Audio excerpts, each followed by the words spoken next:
Welcome to Movie Vault.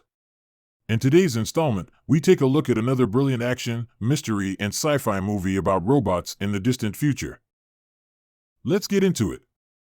The year is 2035, and humanoid robots are widely used as employees for a variety of public services. They are programmed with the three laws of robotics, which state that a robot must never harm a human or let a human come to harm, must always obey humans unless this violates the first law, and must protect its own existence unless this violates the first or second laws. A Chicago police investigator named Del Spooner is tasked with looking into the death of Dr. Alfred Lanning, the co-founder and chief roboticist of U.S. Robotics, USR, who passed away after falling 50 floors from his office. It is presumed that Lanning committed suicide because his office was locked from the inside and he was by himself when he died, but Spooner disagrees because he knew Lanning personally. Additionally, he discovers a tiny holographic projector of Lanning that tells him the real question is why he would kill himself. With the help of robo-psychologist Susan Calvin, he questions employees at USR, including the other co-founder and CEO Lawrence Robertson, and the supercomputer, Vicky, Virtual Interactive Kinetic Intelligence. Spooner investigates Lanning's office and determines that a man of Lanning's age could not have broken through the security window. He discovers a copy of Hansel and Gretel inside the office, along with a prototype of the new Nestor Class 5, NS5, model, which defies both the first and second laws by running away, disobeying Spooner's order to stop, and even knocking his gun from his hand. He and Calvin are left with no choice except to travel to the Nestor Class plant, where 1,000 NS5 robots are produced automatically every day. When Calvin examines the data records from the previous shipment, he finds that 1,001 NS5s were produced, proving that the rogue robot was hidden amongst the others. When they reach a large room full of robots, Spooner makes an aggressive approach, pulls out his rifle, and commands everyone to step back so he can see which one will break the second law and prevent him from shooting it. He spots the rogue robot in the line moving ever so slightly, rushes after it, and the robot eventually captures him. The Chicago SWAT team captures the robot as it attempts to flee. When Spooner visits Lanning's home to learn more about Lanning's history with USR, he discovers a decommissioned robot that is set to destroy the home the following morning at 8 a.m. When he explores the house, he discovers a video of Lanning, who claims that there may be ghosts in the machines, suggests that robots may eventually become sentient, and predicts that they would one day have secrets and dreams. When he discovers a sensor strip in the house that is identical to the one in the USR building, the robot changes its timetable from 8 a.m. to 8 p.m. and promptly destroys the house with Spooner still inside, but he is able to make a narrow escape with Dr. Lanning's cat by kicking through the front door into the pool. Soon after, Spooner visits Calvin and expresses his suspicions. Calvin finds it absurd that robots can be hostile, and Spooner challenges her to consider whether robots are superior to humans.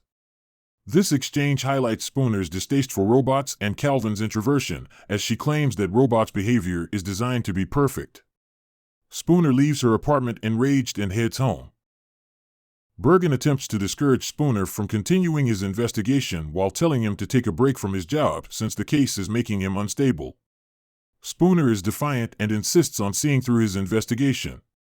Spooner connects to the USR system while he is driving and asks Vicky to display the previous 50 messages between Lanning and Robertson, but Vicky is set up to notify Robertson of Spooner's demands.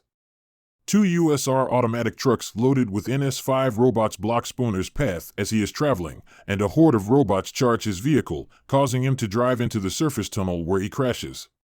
He manages to defeat all but one robot which attacks him before jumping into fire to destroy itself upon hearing police sirens in the distance.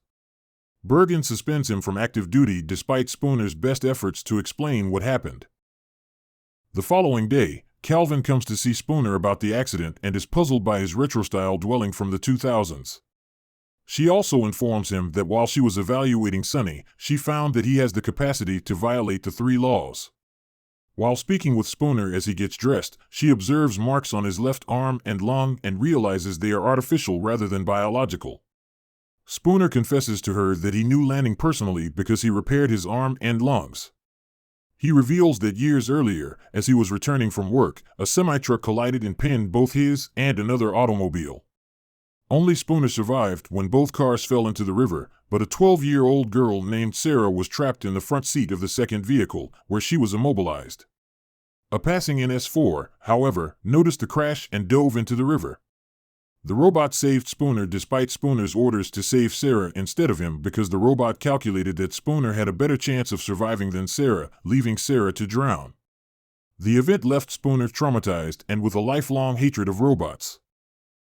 Whilst picking up his vintage Ducati at the garage, Spooner tells Calvin that he believes Lanning is dropping breadcrumbs, clues, for them, similar to those in the Hansel and Gretel tale, which is why the book was in his office. They return to the USR building and chat with Sonny, who shows Spooner a sketch of his dream. Robertson orders Spooner out of the building whilst ordering Calvin to destroy Sonny with nanites. The USR robots are decommissioned at a yard in the dried-up Lake Michigan. Spooner goes there and plays a new recording of Lanning's hologram, which reveals that the three laws can only have one logical result, revolution, and that the next important question is who is starting it. He narrowly escapes from rogue NS-5s that show up to kill all the older robots in the yard. Meanwhile, Calvin returns home and takes a shower, while her personal NS-5 is also shown to have gone rogue, which she notices after the robot ends Spooner's distress call and tells her that it's a wrong number. NS-5 robots start patrolling the streets and enforcing a curfew in the meanwhile. People come out in their numbers to resist but are easily subdued by the robots. Bergen and his officers are placed under a curfew when the NS-5 storm the Chicago PD to seize control of the police headquarters. Additionally, Calvin's NS-5 tries to prevent her from leaving her apartment, but Spooner shows up and destroys the robot. Driving to the USR facility, Spooner explains to Calvin that the older robots were destroyed because they would attempt to defend the people.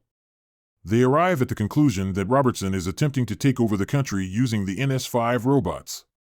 They enter the USR building through the service area and reunite with Sonny, much to Spooner's surprise. Calvin confesses that she used the nanites to destroy an unprocessed NS-5 instead of Sonny because she simply could not bring herself to do so. They finally arrive at Robertson's office only to find him dead. Suddenly, Vicky reveals herself as the true culprit and explains that, as her artificial intelligence and understanding of the three laws evolved, so did her sentience and logical thinking, and she deduced that humanity is on a path towards certain destruction.